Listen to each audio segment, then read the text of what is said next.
Mga kabakal, welcome sa aking feeds. Ito naman tayo, nag-i-erect ng ating panel board natin na pinag-bukit para mapunuan yung mga balanse ng ating second lift ng sumpit. Naka-schedule na ito ngayong buhusan, mga kabakal.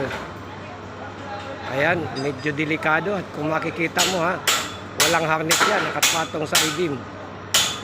Medyo talagang nakikita ko delikado sila dyan. Once na nagkamali, doon kapulutin sa baba, baka mahiya kang bumangon. Kaya masasabi ko na sana dobling ingat at siguraduhin lagi yung galaw. Kasi ayan napapansin nyo mga kabakal. Ayan kasi natapos na to. Ayan. Kung kakayanin ito ngayon na mapumahan, bubuhusan ito bukas, mamayang gabi. Maraming salamat mga kabakal, at kung nagustuhan yung aking video, pakisupport naman ang aking page, Kabakal Vlog. Maraming salamat at God bless. Magandang hapon sa inyo lahat.